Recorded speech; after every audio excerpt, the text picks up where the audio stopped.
Beach దగ్గర అలా కాసేపు టైం స్పెండ్ చేసాము. లోపలికైతే వెళ్ళలేదు, కొంచెం గట్టుపైనే ఉన్నాము. ఉండే కొద్ది వేవ్స్ కూడా చాలా పెద్ద పెద్దవి వస్తున్నాయి. మా హవి ఫుల్ ఎగ్జైట్ అయింది. ఈ వీడియో ఎప్పటి నుంచో ఎడిట్ చేద్దాం అనుకున్నా, ఫైనలీ అయ్యింది. అక్కడ టైం స్పెండ్ చేసిన తర్వాత ఇంకా అక్కడ ఎగ్జిబిషన్స్ అయితే చాలానే పెట్టారు. ఆర్ట్ అండ్ క్రాఫ్ట్వి, పిల్లలు ఆడుకునేవి చాలానే పిల్లలకి అట్రాక్టివ్గా ఉండేవి. ఈ డైనోసార్ అయితే చాలానే అట్రాక్టివ్గా అనిపించినాయి. అక్కడ కూర్చోవడానికి బెంచెస్ ఇలా చాలానే వేశారనమాట. ఇంకా అక్కడ నుంచి ఎగ్జిబిషన్స్ లోపలికి అయితే వెళ్తున్నాం మేము. ఇంకా రెగ్యులర్గా ఉండేవే ఉన్నాయి అక్కడ ఎగ్జిబిషన్స్లో కూడా. ప్రైజెస్ అన్నీ చూస్తే అంత తక్కువ రేట్ ఏం లేవు, జస్ట్ ఎక్కడ ఉండే ప్రైజెస్ అక్కడే ఉన్నాయన్నమాట, రెగ్యులర్ ప్రైజెసే. ఇంకా మేమైతే ఇంకా అటు వెళ్ళలేదన్నమాట.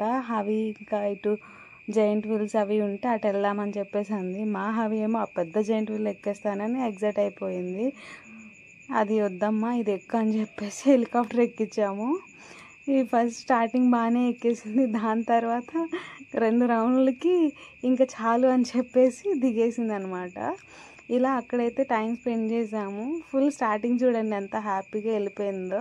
ఇంకా 2 రౌండ్లు వేసాక ఇంకా చాలు అని చెప్పేసింది.